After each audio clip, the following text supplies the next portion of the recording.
문라이트 클럽에 오신 여러분 환영합니다. 반갑습니다. 반갑습니다. 오늘 귀한 분 모셨어요. 네. 귀한 분 모셨습니다.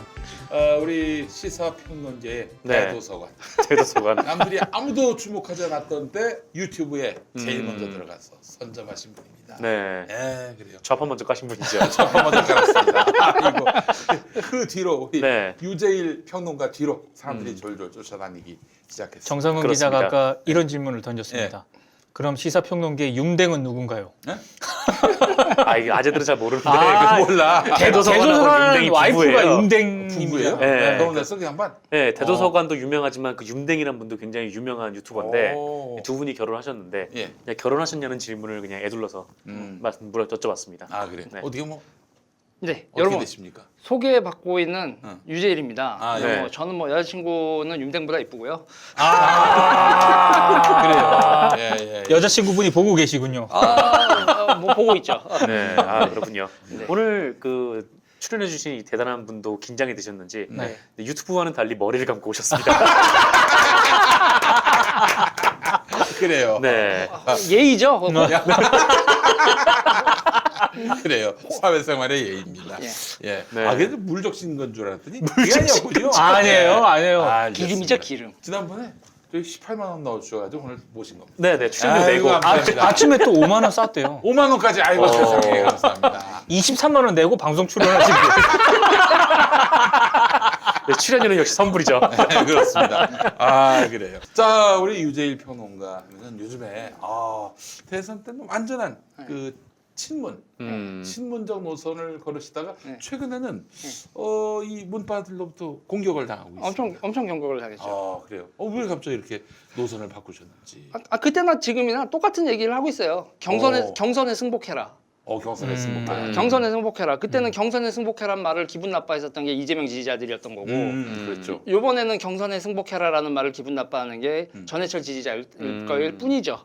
그래서 저는 아까도 이제 이 방송 전에도 얘기했지만 이 진보 세력 내부는 예. 승복을 안 해서 벌어지는 거니까 결국 뭐 학생회장 선거가 됐건 당 대표 선거가 됐건 뭐 당 경선이 됐건 이 경선하고 나서 후유증 때문에 우리가 어느 뭐 민주당이건 뭐 통진당이건 뭐 어느 정당이건 간에 항상 이 진보가 내분이 나는 건 불복을 하니까.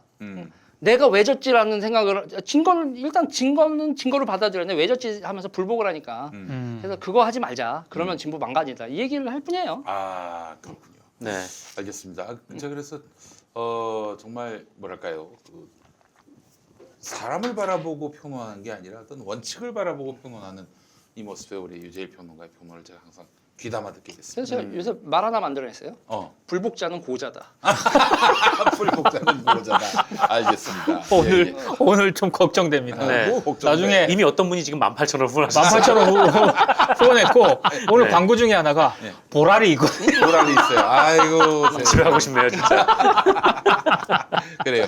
보랄 디지털 기업 잠시 후에 또 광고하도록 하고 자 오늘 유재일 평론가 모시게 됐는데 네. 그에 앞서서 또 광고를 해야 됩니다. 네. 자 이거 먹어야죠. 제가 일단 시작하면 먹는다고 했죠. 네 그렇습니다. 코코미 리얼 핸드메이드 너트바. 네 그렇습니다. 핸드메이드가 뭡니까? 손으로 만들었다는 손으로 거죠. 만들었다는 겁니다. 예 그래요. 코코미 리얼 핸드메이드 수제 네. 너트바 땅콩바. 네 이거 먹어줘야 됩니다 이거. 한번 참았다. 네, 이게 말이죠. 기름에 튀긴 게 아니에요. 이게 기름에 튀기지 않고 쇼트닝에 튀긴 것도 아니고. 네. 예, 볶아서 근데 이렇게 이렇게 점성이 좋아요? 점성이 좋아요. 현미 시럽. 아이고. 시럽조차도 현미입니까 또? 또, 몸에 좋은. 식감이 되게 좋다. 단맛으로 먹는 너트바가 아니라 견과류, 원재료의 맛을 최대한 살린 건강한 너트바입니다. 네. 현미 시럽을 사용한 건데 정제하지 않은 쌀로 만든 시럽이기 때문에 쌀의 영양 성분, 이 점성마저도 영양 성분이 있는 당일 로스팅으로 누눅하지가 않아요. 당일 로스팅을 했어요. 이에 들러붙고 이런 끈적한 거 이런 거 별로 심하지 않은데요? 네, 저게 제일 좋네요. 이게 점성이 말이죠. 현미로 만든 거예요, 현미. 예. 자, 끼니 돼요? 끼니 돼요? 끼니 돼요? 고기반은 없습니까? 끼니 대용? 네, 찐이 대용일 사람들이 있어요. 예, 뭐 이런 분들 또 아이들 간식으로 고단백질 섭취용으로 그밖에 몸을 위해 먹지만 맛도 좋았으면 하는 그런 분들께 강력하게 추천합니다. 아, 예, 제가 먹어도 포만감도 없고 표시도 안 나기 때문에 가볍네요. 우리 손학규 대표님께 권하고 싶어요. 아, 70 넘은 분인데 네. 살아야지. 어떤 분은 저기 또 단식하다가 보름달빵도 드셨는데 정치가 쇼 아닙니까? 네, 뭐 이거 정도는 드셔도 우리 단식으로 인정합시다. 네. 네. 꿈메우기 너트바 정말 대박입니다. 제가 워낙 견과류를 좋아해서 시중에 나와 있는 모든 너트바 종류랑 견과류 들어있는 간식 종류 다 먹어봤지만 이건 정말 너무나 맛나고 씹히는 식감도 좋고요. 약간 쩐내 같은 것도 전혀 없습니다. 네. 금방 그 자리에서 만든 것 같은 느낌. 그래요. 이 점성이 촉촉해요. 네. 네. 촉촉하고. 자, 또 다른 사연. 견과류의 지존. 안 살 수 없는 제품이네요. 시중에 나와 있는 그 어떤 제품보다 더 맛나고 자꾸 손이 가요. 단 거 싫어하는 전데 뻔한 단맛하고는 틀리네요. 먹어봐야 알 수 있어요. 완전 건강식 간식으로 최고입니다. 네. 네. 이게 진짜 그 견과류가 다 알알이 뭉쳐 있는 거라 이 먹으면은 딱 그 건강함이 딱 느껴집니다. 제가 이거 엄청 약간 달지도 않고. 트라우마가 있는 게 네. 딱딱하잖아요. 예전에 이거 먹다가 음. 앞에 앞 임플란트 하는 게 하나가 날라갔거든요. 어유 세상에. 아 이거 진짜 실화였어요. 음. 그래서 그 이것 때문에 돈도 엄청 들었는데 이거는 지금 보니까 안 딱딱해. 안 딱딱하고 그냥 바로 네. 그냥 입에 쩍 붙지도 않아요. 지금. 그렇습니다. 자, 리얼 핸드메이드 너트바 코코미 리얼 핸드메이드 너트바 이거 저 김용민닷컴에서 최저가로 또 만나실 수가 있습니다. 네. 리얼 핸드메이드 너트바 많이 사랑해 주시기 바라겠습니다. 이거 보니까 2019년 12월 4일까지 돼 있네요. 네. 여러분 많이 사랑해 주시기 바라겠습니다. 아까 저보고 먹방 왜 안 하냐고 그러는데 네. 저한테 인신공격성 발언의 댓글의 80% 이상이 턱주갈인데 아 그런 말이에요? 야, 유튜브에서? 턱주갈이 새끼야 이러는데 거기다 내가 먹방을 하면 내가 얼마나 공격을 당하겠냐. 제가 오늘 진짜 이 PPL은 특별한 PPL입니다. 제가 그래요. 이렇게 측면 사이드를 이렇게 내가 잡혀주고 씹었습니다. 그래요. 많이 사주세요. 그래서 유재일 평론가는 근데 이제 사실은 뭐 썸네일이나 네. 이런 거 보면 굉장히 그 강렬한 인상 이런 표정을 지으세요. 그 일부러 이유가 있습니까? 웃는 표정이 더 난데. 이상하게 유튜브가 그거 자동으로 잡는 자동으로 잡히는 거. 이상하게 오버하는 걸 잘 잡아 얘가. 유튜브에서 쭉 봤을 때 그 장면이 제일 난다. 아 그게 따로 썸네일을 올리는 게 아니구만요. 제가 따로 지정 안 해주면 유튜브가 자동으로 잡거든요. 자동으로 하고. 게다가 또 백이 대체로 좀 흐려요. 네. 블랙이야 때문에. 블랙. 블랙이다 대부분. 보니까 이러니까 이분이 뭐 굉장히 좀 심오한 얘기를 하나? 도울 선생님 같다는 생각이 말투가 약간 도울 선생님 같은 구석이 있죠 제가. 네, 그래요. 근데 제가 방송을 보니까 뭐 정치면 정치, 경제면 경제, 역사 뭐 이런 부분도 역사, 하시고. 철학 뭐 전 분야를 막나하시는데 본인 아까 내가 물어봤거든. 박리담회라고. 방이라면 더 깊이는 안 들어가고 아니 아는 데까지만 들어가는 겁니까? 아니 그게 아니라 예. 그러니까 조회수 몇십만짜리 딱 하나보다 조회수 그러니까 다양한 거에 대해서 제가 할 수 있는 걸 다양하게 하면 뭐 천 몇천 이렇게 모아서 그래도 꾸준히 하루에 10만 원 이상은 유지를 하니까 오. 예. 많이 만들어서. SNS가 첫 데뷔가 유튜브셨습니까? 아니면 그 전에 뭐 하셨나요? 그 전에는 뭐 별거 없었어요. 별거 그냥 안 하다가 이게 거의 사실상 유튜브가 데뷔죠. 근데 그 전에 뭐 하셨어요? 우리 그 전에는 그 광고 회사도 다녔었고 오. 그리고 이제 뭐 창업도 했었고 어이구. 그리고 이제 그 학원도 했었는데 이제 마지막에 어머니를 모셨으니까 치매 노인을 모시느냐고 그래서 이제 마지막에는 이제 그런 걸 어머니 그 애들 가르치면서 어머니 모시고 그랬었죠. 아이고. 방송 오기 전에 그 들었는데 그 박근혜 정권의 몰락을 예견하신 분. 그거를 유튜브에서 그걸로 떴죠. 광고계 이런 쪽에 있으면서 그 뭐 장시호니 뭐 이런 분들 막 네. 이름이 막 나왔었대. 진짜요? 얘기 들어보면 되게 재밌더라고. 진짜 광고계 차은택 뭐 그쪽이랑. 그러니까. 이제 밀라노 엑스포에서부터 문제인 거였어요. 그러니까 밀라노 엑스포에서 한국관이 안 올라가고 있는 거라 다른 나라들 관은 다 올라갔는데 근데 그게 이제 코트라에서 하던 거에서 네. 갑자기 문체부로 오고 문체부 공무원들 와서 해본 적이 없으니까 어리버리되고 네. 그리고 그 감독이라고 했었던 사람이 뮤직비디오 뭐 차은택? 뭐 하든 했는데 이걸 해? 거기서부터 이상한 거죠. 뭐 그런 거에서부터 이제 나오는 거에다가 또 이제 제가 방송에서는 얘기했어요. 이태원에 보면 문나이트라고 있다고. 네. 옛날에 문나이트 거기 뭐 구준혁, 클론 뭐 기타인데 거기 네. 이제 죽순이 유명한 장시호 씨라고 있었는데 네. 거기서부터 이제 나오는 거죠. 장시호, 차은택. 그러니까 저는 장시호, 차은택에 대한 얘기 그걸 이제 뭐 밀라노 엑스포 여기서부터 이제 들어서 제가 그 태블릿 PC 나오기 전에 한 달 전에 9월달에 이전 건 무너졌다라고 하고 뭐 얘기할 수 있었던 게 그런 얘기들을 좀 들어서 아, 그런 거죠. 그래요. 네. 이게 탄핵의 전조를 네. 이렇게 파악하시고 예언을 하셨네. 음. 아, 한 달 동안 무지하게 그냥 저는 몇 명 안 볼 줄 알았는데 그걸 20만 조회수가 넘어가서 오. 무서웠죠. 와, 4달 전만 됐어도 잡혀갔는데. 진짜 무서웠는데 태블릿 PC가 터져서 아 살았다. 진짜 태블릿 PC 안 터졌으면 죽었을지도 모르죠. 진짜 어떻게 됐을지 모르겠다. 그러니까요. 그래요. 제가 계속 그 8월 13일 독립군이라고. 막판에 막차에 올라서. 그래도 이틀 했으면 됐지. 그렇지. 이틀. 8월 16일보다 훨씬 나아요. 그럼요. 네. 나를 8월 16일 취급하지 말라고. 알겠습니다. 아, 그렇게 해서 유튜브로 해서 예언자의 포스로 딱 나타나셨는데, 자, 오늘도 굉장히 큰 뉴스가 나왔습니다. 우선 네. 삼성 바이오로직스 저희가 녹화하는 날인데 상장 폐지가 되는 것이 마땅한 게 아닌가? 네. 다들 그렇게 생각을 했는데 그냥 상장을 유지하는 걸로. 이거 어떻게 보셨어요? 이거요?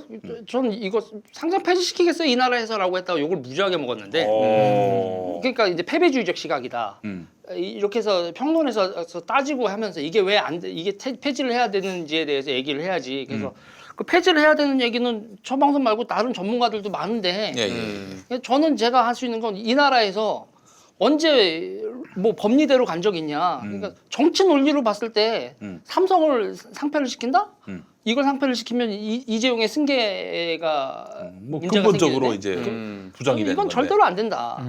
이걸 상장 폐지를 시킨 전 그런 얘기했어요. 상장 폐지를 시키려면 삼성한테 가중 투표권이라도 줘야 된다. 그러니까 10년을 보유했으면 5%뭐 투표권을 10표를 준다든지 이런 식으로 장하준 선생이 얘기하는 것 같이 너가 상속세 다 내고 상속세 다 내고 이것도 상장 폐지도 당하지만 그래도 삼성전자의 지배권은 유지시켜주는 다른 방안을 해줄 테니까 세금 낼 거 다 내고 상장 폐지는 원리 원칙대로 가자 정도의 딜을 하지 않는 이상 이재용과 지금 이 기득권이 이거를 양보할 리가 없다. 저는 이런 입장이에요. 항상 딜을 해라.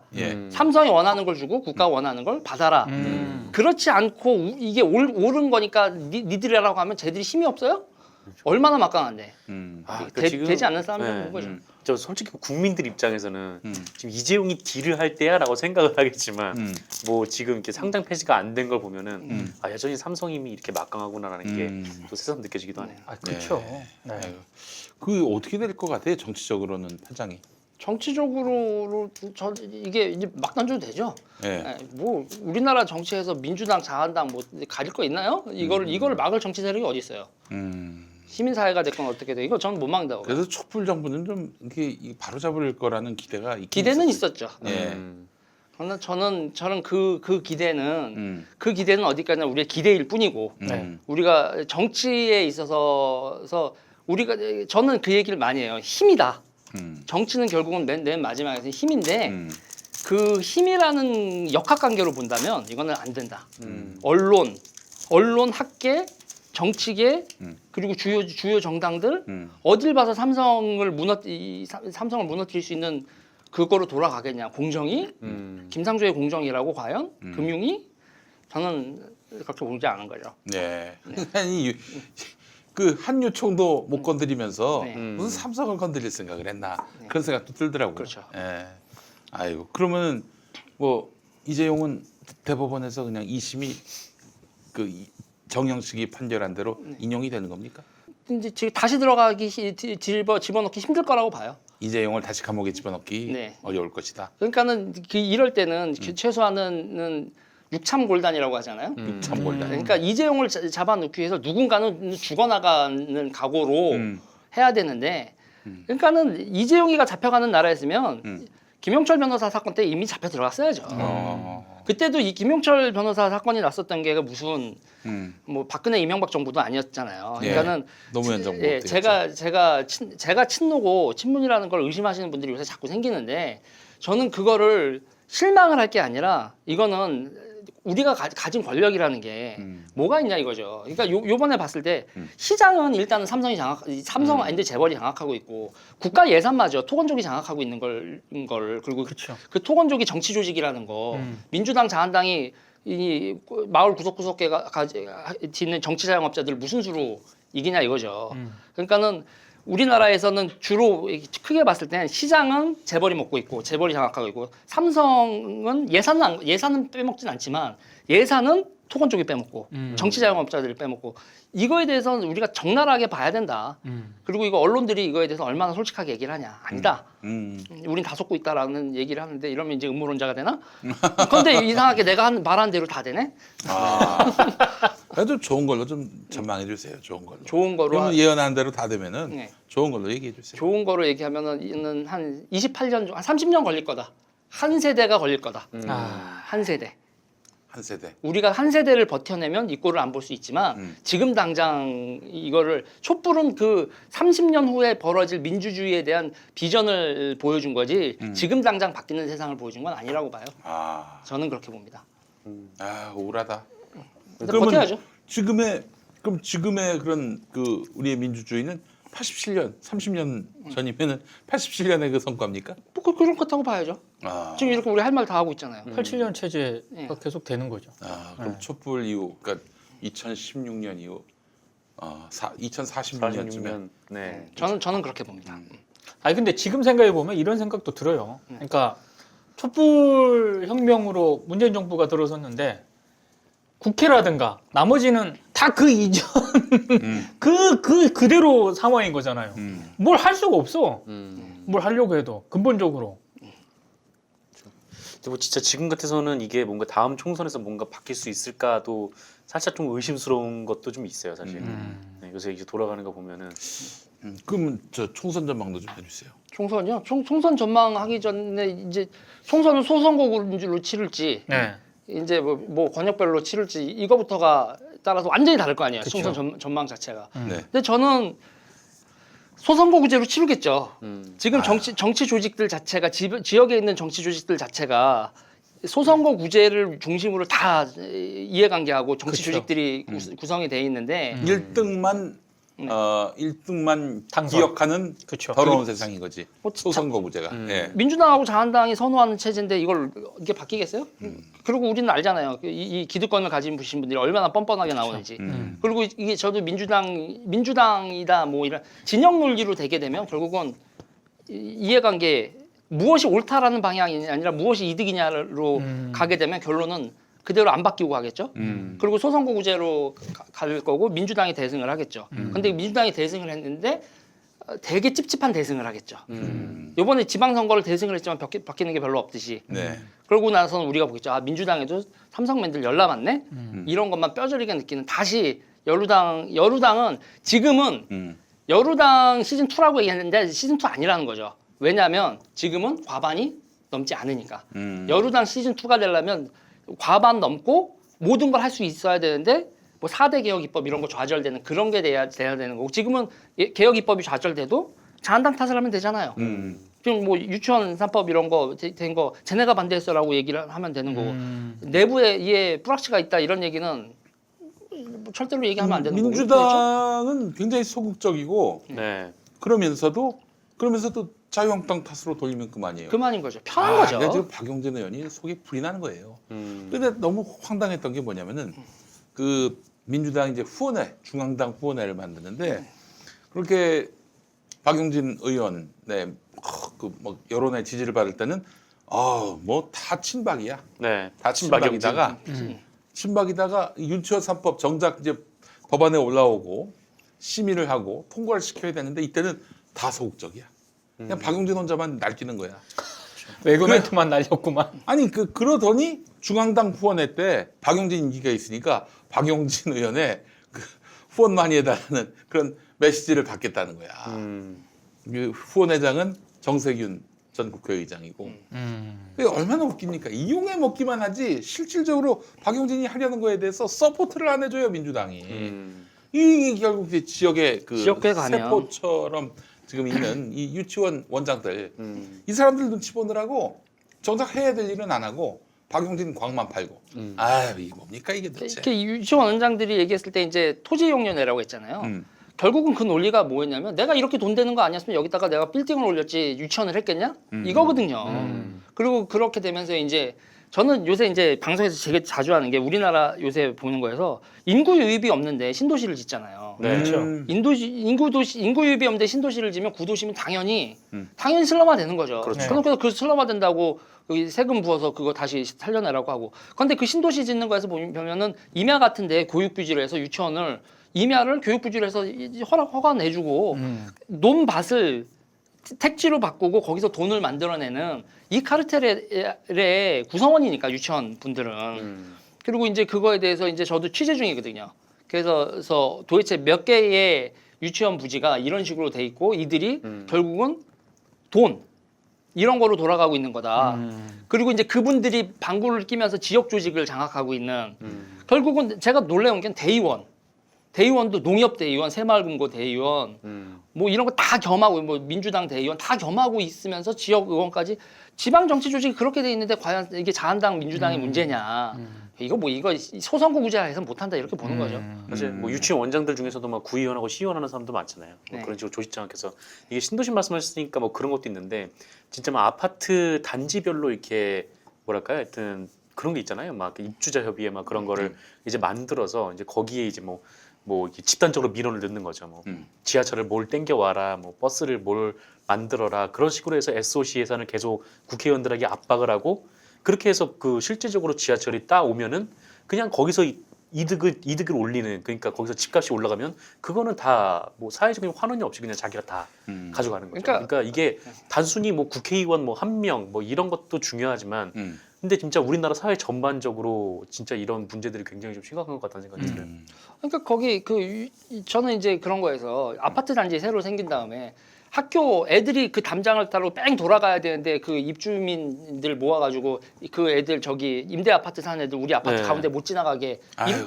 이런 게 또 실제로 표를 무시할 수 없는 거고 그런 이기심을 발휘해서 우리 동네에 뭐 이런 거에 뭐 우리 동네에 뭐 예산을 끌어와야 돼 산업 단지를 지어야 돼 뭐 이런 식으로 동네에서 방구 끼는 분들이 이 유치원 연합회 이분들을 무시할 수 없는 이런 식의 정치 구조가 돼 있는 상황에서 이렇게 우리가 유튜브로 얘기하고 뭐를 한다고 해도 과연 정치가 움직일까?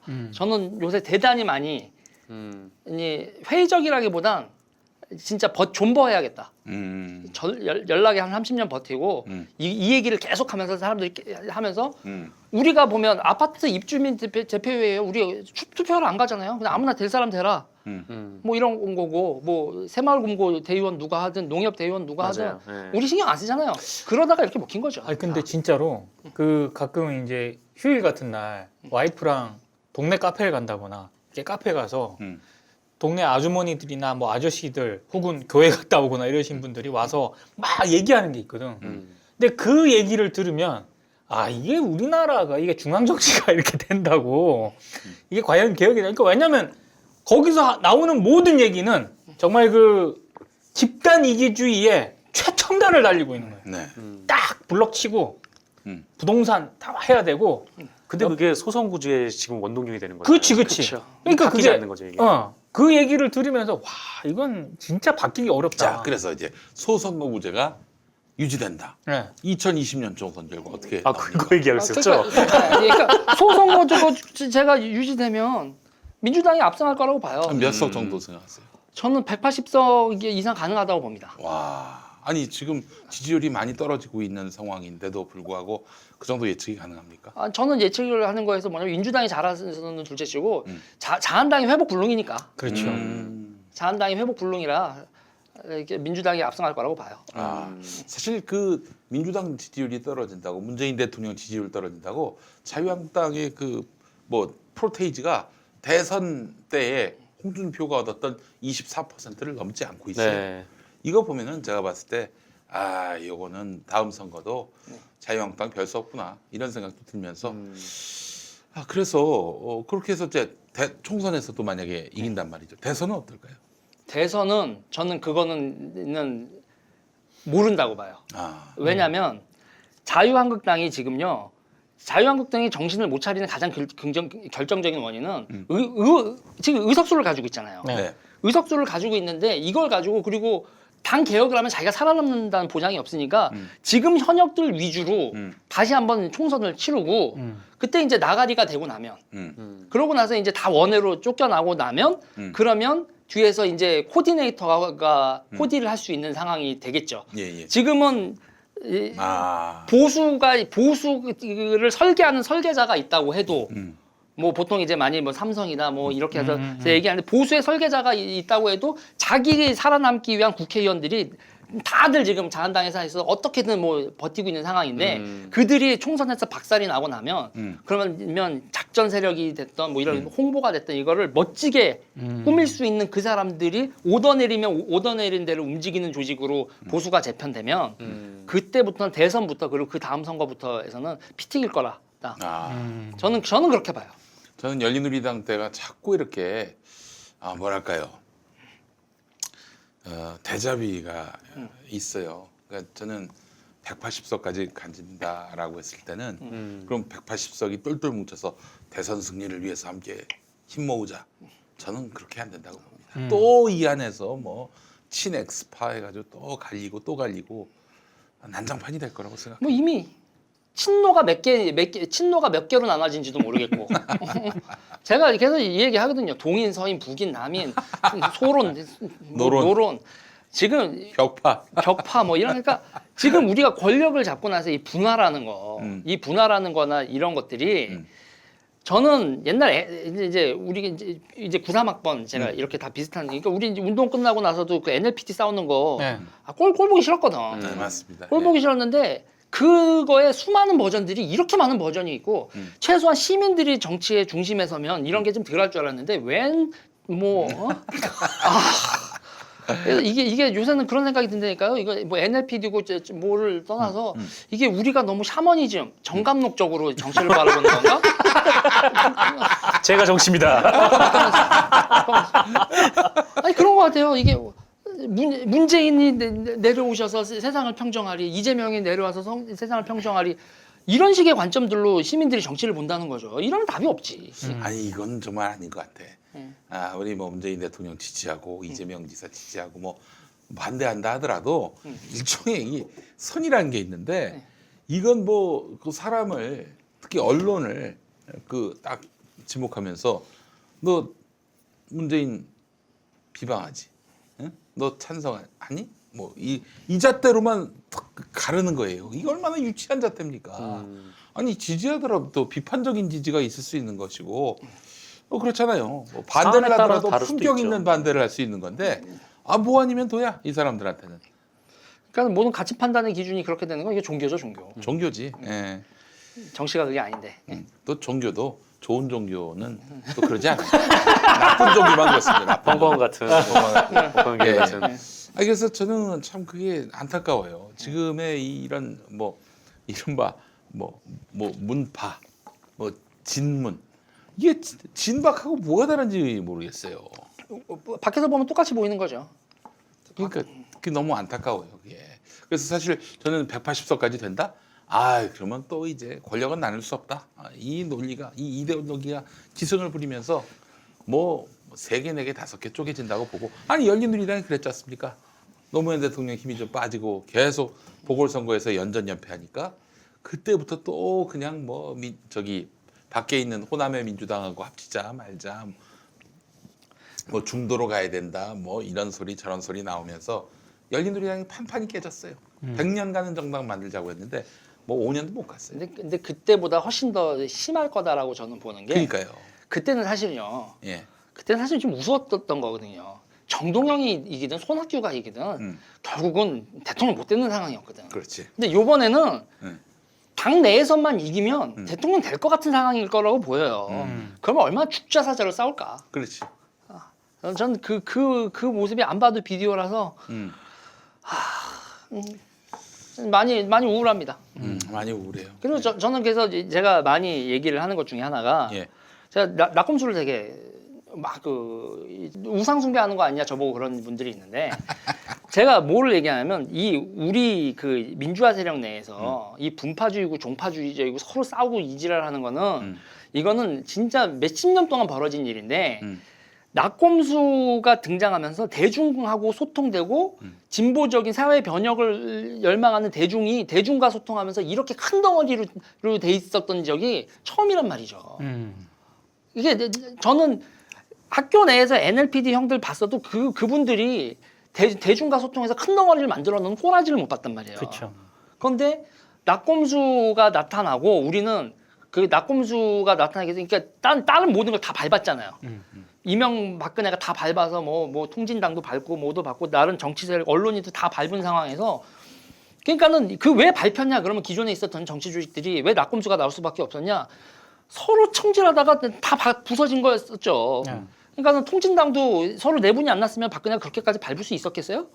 그렇게 다 밟히고 기성 언론들 뭐 MBC KBS 다 밟히고 난 다음에야 그 다음에 어디서 뜬금없이 뭐 그들의 말하면서 인터넷에서 성도구 팔고 있던 나쁘게 얘기하는 사람들이 그랬던 B급이라고 얘기하는 김어준이 네. 그리고 이제 낙검수 멤버들 와서 그 상황에서 대중의 열망을 평정을 했지. 근데 저는 되게 꼴 보기 싫은 게 뭐냐면 그때 찌그러졌던 그 평정을 했었던 그게 오히려 우리가 집권을 하고 나니까 그때 분파적으로 행동을 하고 우리 진영에서 서로가 서로를 다 했었던 언론판 뭐 모든 판에 있었던 사람이 다 힘을 회복하잖아요. 힘을 회복한 다음에 그 다음에 오히려 이 큰 덩어리였었던 이 대중적 열망이 다 쪼개지고 있어. 다 쪼개지고 있고 그리고 낙검수 멤버들의 파워도 같이 무너지고 있고 옛날 같은 그게 아니라는 거죠. 그래서 저는 이게 지금 이 진보를 둘러싼 여러 가지 세력들이 지금 뭐 하자고 이렇게 각자 자기 자리에서의 인정투쟁들을 하는 건지에 대해서 인정투쟁. 저는 진짜 언론, 학계, 출판, 운동권, 시민사회, 정부, 청와대, 정치 조직 이런 데서 벌어지는 이 꼬라지를 보고 있으면 내가 진짜 전 진보 반성해야 돼요. 저도 비슷한 생각인데 지난번 관훈에서 제가 예, 예. 지상파 트렌드 이 얘기를 잠깐 했잖아요. 예. 저는 결국에는 문재인 정부 후반기로 넘어가게 되면서 지상파를 비롯한 이런 흔히 말하는 주류 언론, 진보 주류 쪽에 있는 진보 언론들이 결국에는 인정투쟁을 하게 될 가능성이 많고 그렇게 되면 그 과정에서 이제 그때 얘기한 낙검수 멤버라든가 이런 어떤 그 과거의 언론 관행들은 지금 지상파에서 그 KBS나 MBC 경영진이 바뀌었다고 해서 보도 행태라든가 이런 것까지 바뀐 게 아니거든요.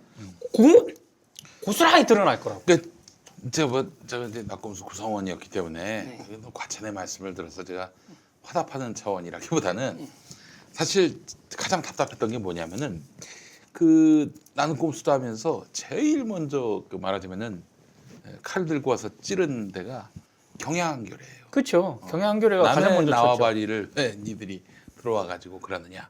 이게 확연했거든요. 뭐 거기에 더해서 뭐 하여간 온갖 형태의 이런 민주 진보 세력들이 어떤 뭐 난자를 이제 서슴지 않았는데 이거 보면서 이게 정말 각기 다른 세력들의 영린을 우리가 건드렸구나 하는 생각도 들었어요, 사실은. 근데 예. 그게 그 인정투쟁이라는 게 되게 웃기거든요. 예. 우리나라에서 인정투쟁이라는 건 우리 일단은 모두가 다 겪는 게 대입이죠. 음. 대입이고 언론계에서는 언론고시예요. 언론고시. 그러니까 그 과정을 거친 사람 거기서 또 그렇게 하면서 뭐가 생겨요? 기수문화가 생기잖아요. 그렇지. 기수문화가 생기고 어디서 몇 년 굴르고 몇 년 굴르고 그거에 대해서 자기들이 정한 잔다리 밟고 올라가는 그게 딱 있는데 어디서 그 바깥에서 이렇게 치고 들어왔을 때 텃세 부리는 거 있잖아요. 근데 시대의 요청에 자기네들이 충실했는가? 그러니까 관행적으로 했었던 그게 아니라 언론인이 시대의 부름에 맞는 언론 활동을 했는지를 봐야지 자기네들이 만들어 놓은 그 관문들이 충실했다고 그리고 이제 그때도 이제 낙검수 때 되게 웃겼던 게 저는 주진우 기자가 재수한 93학번일 거예요 아마. 맞습니다, 예, 맞습니다. 재수한 93학번이라서 예. 제가 한 달이 걸려서 예, 그랬다는 게 그때 주진우 고졸이다 이런 그때 그랬었단 말이죠. 맞아요. 그래서 보면서 딱 그랬던 게 이게 정말 우리가 사람을 인정을 하고 하는 기준에서 성과로 내야지. 낙검수 정도의 청취자와 시대적 부름에 했는데도 쟤들 학교 어디 나왔냐, 언론 고시 패스했냐, 언론 고시 패스하지도 않은 것들이 무슨 언론인이냐, 이거를 내가 방송국에 있는 애들하고 술 먹다가 걔들이 공개적으로 얘기하는 술 먹다가 쟤들이 무슨 언론이냐 라는 얘기를 낙검수에 대한 평가를 그들이 하는 거를 내가 직접 경험을 했으니까 결국은 걔네들이 생각하는 언론인이라는 건 학교 등급 따지고 언론 고시 기수 따지고 이런 식의 인정 문화가 되게 유치한 거지. 우리가 어려서 그렇게 컸잖아요. 그때 말이죠. 제 귀에서 시리얼이 막 쏟아졌어요. 시리얼? 왜 시리얼? 누가 내 욕을 하면 김밥이 나오잖아요. 시리얼이 막 쏟아졌어. 학교 후지지. 학교 후지다고 하지. 뭐 저기 마이나 방송에 나왔지. 네. 그런 새끼가 뭐 이렇게 낙검수 한다고 뭐 저는 설쳐대고. 모 선수한테 지금도 한 지상파 방송사 그 관계자가 그런 얘기를 한다는 거예요. 그러니까 지금 시사나 이런 그 프로그램들이 많이 바뀌어야 한다라고 이제 얘기를 하니까 지상파 관계자에 있는 이제 몇몇 PD들이 우리는 뭐 총수나 이런 낙검수나 팟캐스트 이런 B급 이런 거 아니다. 우리는 정통 뭐 이런 A급은 뭔데요? 그런 얘기를 했대요. 그래서 그 얘기를 들은 저한테 얘기를 해준 사람이 이 사람들 아직도 정신 못 차렸구나. 그 실제로 최근까지 했던 방송에서 관계자가 뭐 팟캐스트는 그럴지 몰라도 지상파는 다르다 이런 소리를 하길래 속으로 이야 치랄한다 내가 속으로 그랬습니다. 예. 김용민 PD가 그 얘기하면 어딘지 다 알잖아. 아니 어디라고 상상하지 마세요. 내가 어디 이런 거 끝나면 편집해달라 그랬거지. 내가 속으로 정말 많이 웃었습니다. 아이고 그래 잘났다. 그 사실 우리 유재일 평론가 말씀에서 제가 아주 전적으로 공감하는 부분이 뭐냐면은 우리는 촛불 때 대동했었어요. 그럼 대동했었고 그 뜨거운 열망으로 아주 그 공정한 과정을 거쳐서 문재인 후보를 당선시켰단 말이죠. 그렇다면은 사실은 모든 대동했던 사람들에게는 각자의 지분들이 있는 것이고 공평한 지분들이 있고 그런데 대통령 됐더니 내가 문재인 대통령하고 더 가까워 더 친해. 야 너희들은 진신류의 가짜 촛불 아니야. 뭐 이런 식으로 상대방을 깎아내리고 무시하고 촛불의 성과를 독점하려고 하는 이런 애들. 나 이거 보면서 질렸어요, 사실은. 그러니까 시대의 부름에 누가 응했느냐, 그리고 누가 사람들 하나로 소통하고 단결시켰느냐, 그리고 누가 용기를 냈느냐, 이거로 봐야지. 그리고 그래서 이게 다 배앓이가 꼴린 거야. 왜 김어준의 자리에 내가 아니고 쟨데. 이 진단에 100% 동의합니다. 배알이 꼴렸다. 죄송합니다. 제가 그런 사람이었습니다. 지금 제가 그러고 있습니다. 근데 진짜 유재일 평론가님 대단하시다. 그래요. 우리 유재일 평론가와 통해서 오늘의 실상을 정확하게 우리가 짚을 수 있었던 것 같아요. 그런데 그 8월 16일부터 독립운동하신 분들 이분들이 앞으로 더 서칠 것 같다는 생각이 들어서 더 설칠 겁니다. 염려가 됩니다. 저는 진짜 진짜, 이것 때문에 정치 혐오가 막 폭증하는 게 보여요 지금. 저는 이 총선 공천 과정이 어떨까가 지금 굉장히 걱정이 돼요. 그렇지. 예컨대 예를 들면은 뭐 진짜 그 이재명 지사를 공격하는 사람들이 저 국회의원 이재명하고 친한데 공천을 줘? 뭐 이런 식으로 해가지고 뭐 물론 이제 시민들이 그릇된 사람들에 대해서 공천을 주지 말자. 시민운동 차원에서 할 수는 있다고 보지만은 그런 식으로 나오게 되면 또 반대편에서는 저 새끼 저 전해철하고 친하잖아. 이러면서 또 공천 주지 말라고 또 이래버리면 아수라편이 된단 말이죠. 예. 저는 그 분들 이전에 그러니까 제가 이재명가의 상징이었거든요. 그러니까 손가역 분들의 제거 재상 1호. 그러니까 그 영광을 그게 영광이라면 영광일지 모르겠지만 그거의 상징적인 인물로 이래 있고 제가 거기 있는 분들의 어떤 구성원들인지 실명하고 얼굴을 거의 다 알아요. 실명하고 이걸 다 아는데 이게 이런 식으로 간다라는 거 있잖아요. 근데 저는 이분들을요 간단한 거예요. 정치인들이 이들을 호출하지 않으면 돼요. 그러니까 경선 때, 그러니까 저는 이게 2번의 경선에서 기겁을 하는 거였거든요. 그러니까는 이분들하고 저하고 하는 게 저는 이분들하고 저도 이재명 지사 마음에 안 들었었거든요. 근데 경선에 끝날 때 제가 경선 전날 이 권순숙 기자하고도 통화를 했었어요. 근데 저는 내일 100% 진다고 생각을 했거든요. 그래서 이걸 지고 난 다음에 사람들을 어떻게 멘탈 케어를 할 거냐 그 얘기를 하려고 했는데 내일 이긴다는 거예요. 그래서 내가 누가 이긴다는 거야? 전해철이. 예, 그래서 내가 지금 통계는 다 보셨냐고 그랬더니 자기는 이긴다고 본다고. 그래서 내가 이거는 맹신이다. 이거 이 다음에 이제 경선 끝나고 나서 그래서 저는 그래서 이제 내가 이재명 지사에 대한 지지 선언을 빨리 해야겠다라고 마음을 먹었죠. 그리고 그거에 대해서 더 이상은 이런 식으로 가는 걸 냅두면 안 되겠다고. 그러고 나서 이제 욕 뒤지게 먹었지. 뒤지게 먹고 이제 하면서 저한테 이제 현피 뜨자는 사람도 나오고. 진짜요? 현피 뜨자는 너 이 새끼 어디야 지금? 너 이 새끼 가만히 냅둘 수 없어.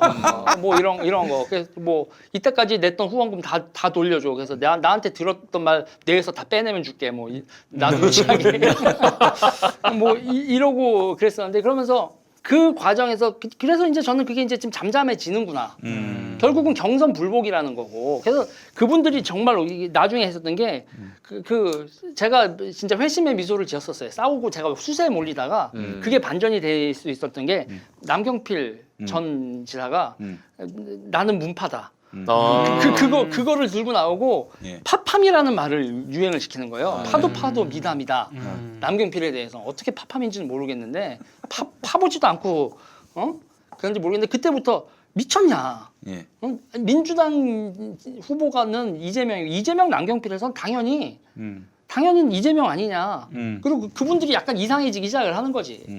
그러고 나서 끝나고 난 다음에 잦아들다가 이게 다시 문제가 된 건 저는 거기서부터는 이제 그때는 그분들을 욕을 했어요. 그분들을 욕을 하다 16일부터 운동하신 분들을 하다가 당 대표 경선을 지나가고 난 다음부터는 당내 정치인들을 욕하기 시작하는 거예요. 그 사단이 나는 걸 봤으면 전해철 의원한테 제가 얘기하는 몰랐다라고 얘기를 하는 건 몰랐으면 지방선거까지만 했어야지. 당 대표 선거를 놔두고 노회찬이 이해찬이 친노가 아니래. 뭔 개소리야. 이해찬이. 그리고 거기서부터 이 당 대표 선거 그래놓고 3등을 하잖아요. 2등도 아니고. 그래서 저는 여기서부터 당 대표 선거부터는 몰랐다고 얘기하지 말아라. 지방 선거까지는 그런데 그 난리를 친 사람들 또 동원을 해서 당 대표 선거를 치러. 그리고 거기서 대선 그림까지 그려. 그리고 총선 그림까지 그리고 그러면서 이제 거기다 저는 찬물을 쫙쫙 해가지고 정치인들 실명 얘기하고 뭐 팬클럽들한테 난장을 피우고. 근데 어떻게 보면 내부고발자죠 저는. 저는 유재일 평론가에게 굉장히 궁금했던 게 뭐냐면은 전에 그 글을 봤어요. 페이스북에서. 이제 거기에 동부장이었습니까? 그 더불어민주당 당 대선 후보 결정하는. 이제 돌아가는 길이었는데 전철 안에서 송가역들이 막 우는 걸 보셨다는 거야. 그러면서 거기에 본인은 이제 문재인 후보를 지지했으니까 승자고 기쁨에 도취돼야 하는데 그분들에 대해서 어떻게 말하자면은 감정이입을 하실 수가 있었던 건지. 그러니까는 그 감정이입이 되죠. 왜냐하면 이 민주진영이 언제 승리의 경험이 몇 번이나 있다고. 그리고 이 세상이 바뀌었으면 좋겠다라는 열망을 이재명 지사한테 투명을 했었던 분들인데 그 세상의 모든 게 다 무너져 내리는 것 같을 거고 그거 아니에요. 제가 그때는 그러고서 이제 이 8월 16일 독립군들한테는 니네들이 이제 당대표 선거 끝나면 휴거일이야. 니네 이제 다 멘붕할 거다. 막 이래서 막 약 올리고 했지만 그리고 이제 송가역 분들하고도 막 그랬지만 정작 그렇게 비통해하고 막 본부장 앞에서 거기서 막 소리를 지르는 여성분이 계셨어요. 야 이거 무효 뭐 이거 무효 막 이렇게 그때 오렌지색 입고 막 그랬던 분이 주황색이었나? 그랬는데 안타깝죠. 그분들이 꿈꾸던 세상이 이 독재 국가겠습니까? 민주주의 국가였을 텐데 그거에 대해서 그 열망에 그거는 당연한 거예요. 문재인 대통령이 당선자로서 그 지지자들의 열망을 끌어안아야 되는 거죠. 그게 이제 숙제다라고 생각을 했었어요. 예. 그리고 그러고 나서 이제 불복하시겠다는 분들하고 계속 싸웠지. 그럼에도 불구하고. 그러니까 저는 불복이 너무 싫어요. 이 민주주의 진영에서. 그게 승자가 문재인 대통령이든 네. 이재명 지사든 간에 네. 불복은 안 된다. 네. 예. 근데 너무 놀라운 크로스오버를 하셔가지고 그래서 사람들이 혼란을 겪는데 혼란을 겪는 사람들은 인물 본위로 지지하는 분들, 그렇죠. 그런 분들인 거예요. 그러니까 민주주의의 원리와 원칙에 대해서 관심을 갖는 분들은 원리 원칙만 바라보고 있는 것이고 그렇기 때문에 저는 유재일 평론가의 그 시각과 또 이런 어떤 정치적 소신이 상당히 이채롭다. 사실 민주진영, 진보진영 역시 사람 중심으로 사실 그러니까 세력이 구축되어 있지 않습니까? 이게 저는 제 개인적인 얘기를 아까 이건 되게 센 얘기라서 근데 이게 제 개인적으로는 제 멘탈을 민주진영이 저한테 멘탈을 부셨던 건 어렸을 때 사건들이에요. 어렸을 때 사건들인데 제가 외대 나왔거든요. 예. 외대 나왔으니까 이 모든 논란에 예. 이게 이상하게 그 학교가 예. 정파 백화점 같은 학교거든요. 그래요. 정파 백화점 같은 학교에다가 이 윤석양 이병이었나요? 네. 그것도 러시아하고 산호맹 그게 이렇게 터지고 그러면서 그때 산호맹이 작살났단 말이에요. 그리고 외대 산호맹들이 작살이 났는데 그 외대 산호맹들이 안기부한테 작살이 나는 와중에 강목을 맞아요. 주사파한테. 아이고. 그러면서 종파주의자들을 쓸어버릴 기회다라고 때리죠. 그러니까 저는 뭐를 보냐면 산호맹이 혁명을 하겠다는 조직이라기보다는 아주 조국 운숨이 이렇게 되지만 결국은 진보 정당으로 선거를 하게 나온다는 건데 그거를 그렇게 박살을 낸 거였단 말이에요. 그런데 PD 계열에서 그렇게 되는 거를 NL 계열이 그냥 부셔버렸단 말이죠. 그거를 그런 식으로. 그래서 저는 그리고 그게 일명 이게 석기스란 말이에요. 그러니까 전 이석기 그러니까 제 개인적으로 너는 왜 그렇게 경기 동부나 그런 거에 대해서 그렇게 하냐 보니까 근데 나중에 보면 PD도 그래. PD도 그러고 뭐 그런 모습들 때문에 근데 우리가 이게 디바이드 앤 룰이 얼마나 잔인하냐면 맞아요. 그때 디바이드 앤 룰이 얼마나 잔인하냐면 박홍 총장이 박홍 총장이 주사파 그랬단 말이에요. 그렇죠. 근데 주사파라고 난리를 치고 하는데 치는 걸 누굴 치냐면 예. 산호맹을 쳤단 말이에요. 산호맹은 절대 주사파가 아니란 말이죠. 그리고 주사파 본진에 대해서는 그렇게 탄압을 안 해요. 그런데 어떻게 되냐면 그거를 보고 같이 어깨를 걸어주는 게 아니라 구경을 하는 거죠. 그러니까 NLPD 내에 절대로 화합할 수 없는 서로의 앙금을 심어주는 거야. 그래서 저는 그때는 박홍 총장이 멍청하다 그랬어요. 아니 어떻게 산호맹이 PD 계열이고 주사파를 맹렬히 공격하는 진영인 걸 몰라서 저럴까? 나중에 생각해 보니까 이걸 우리를 완전 디바이드앤 룰을 시키는 거야. 작전이었다. 저는 그렇게 보는 거예요. 이들의 그 디바이드앤 룰이라는 우리가 멍청한 거야라고 생각하지만 이들은 우리 민주진영 자체를 갈라지게 하는 수가 높고 그리고 우리는 그놈의 종파주의. 그러면서 같은 내부에서 누구를 후려치는 거. 그러니까 이재명 지사를 후려치는 모습이 저는 뭐가 투영이 되는 거냐면 그때 우리는 왕산 조직이라고 이게 외대 왕산 용인 캠퍼스가 왕산이거든요. 예. 그래서 왕산 애들 너무한다. 네. 라고 했었던 그 모습이 그대로 보이는 거야. 우리는 우리 내부의 적을 안기부보다 더 잔인하게 다룬다. 그게 결국은 나중에 와서 통진당에서도 머리끄댕이 잡고 싸우게 되고 그거에 대해서 제가 유시민 쪽에 뭐 이렇다고는 하지만 거기서 누가 잘했다 잘못했다는 얘기가 아니라 우리 모두가 다 그 모양이다. 예. 진보가 망하는 이유는 그런 식의 행태들의 역사가 쌓여서 결국은 우리는 하나가 되긴 글렀다. 그런데 그 와중에 대중들을 속였단 말이에요. 대중들한테 이 모든 일을 우리가 아무리 진보 팟캐스트라도 통진당 사건에서 2012년에 머리끄댕이 왜 싸우고 그랬는지에 대해서 설명을 아무도 안 한다고. 그런데 저는 이런 얘기들을 할 수 있는 자신감이 생기는 건 뭐냐면 네. 이 와중에 진보를 대동단결시켰던 건 이렇게 낙검수 분들의 그게 이런 학생 운동권 밖에서 있었던 진보적 가치, 대중적 가치과 소통할 수 있는 가치가 엉뚱한 것에서 엉뚱하죠. 진짜 그분들에 대해서 하면 족보 따지면 어느 족보가 나와. NLPD 족보에서 김용민 PD가 나오진 않을 거 아니에요. 그러면 저는 이회창 지지했습니다. 97년에 이회창 네. 지지했습니다. 그러니까 민주 진영의 디바이드 앤 룰로 다 보수 진영 아예 갈라치고. PC 통신할 때 진짜 네. 막 진보 인사들하고 막 그랬었죠. 예, 저도 몰랐던 때. 예. 조금 전 얘기는 제가 제 방송에도 얘기를 안 했었어요. 제 외대에서 그래서 제 선후배들하고도 연결되고 진짜로 강목 맞았던 선배들 나오라고 하면 나올 수도 있는데 방송하기 전에 오셔가지고 둘이서 잠깐 두 분 오시기 전에 사담을 얘기를 했었거든. 네. 리얼한 얘기를 하셔가지고 방송에서 안 하실 줄 알았는데 해버리는 거예요. 그러니까 저는 이 얘기를 왜 하냐면 우리에게 있어서 이 민주 진영에 있어서 낙검수가 열어놓은 대동세상이라는 것 자체가 얼마나 중요한지 그 정파들에서 배출한 PD, 방송 작가, 기타 등등 기자님들 다 들으라고 씨발. 니들이 주도해서는 절대로 진보가 대동단결을 못해 이 씨발놈들아라는 얘기를 하고 싶은 거예요. 그러니까 낙검수의 가치는 그러니까 이 운동권의 그 서로 치고받고 한 역사에서 벗어나서 우리 대중이 원하는 진보적 가치를 대동단결을 시킨 그 상징물로서의 그게 지금 방송국에 다 복원이 되면 그거를 계속 확장하고 이어져 나가지 그 가치를 부시고 다시 또 각자 정파마다 누구는 임종석 누구는 누구 얘기하면서 서로 뭐 차기 벌써부터 얘기를 하면서 자리 나르고 예산 나르고 이질하고 있으면 진보 정권이 어떻게 정권 재창출이 되냐고요.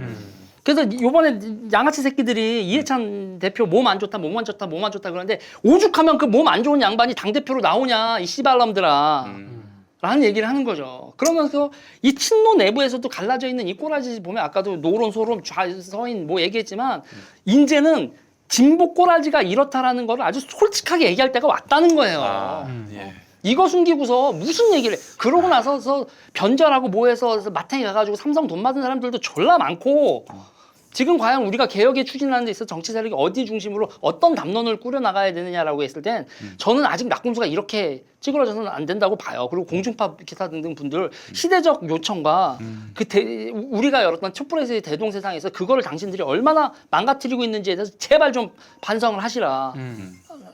출신학교 따지고 언론 기수 따지고 있지 말고 그런 얘기를 하고 싶은 거죠.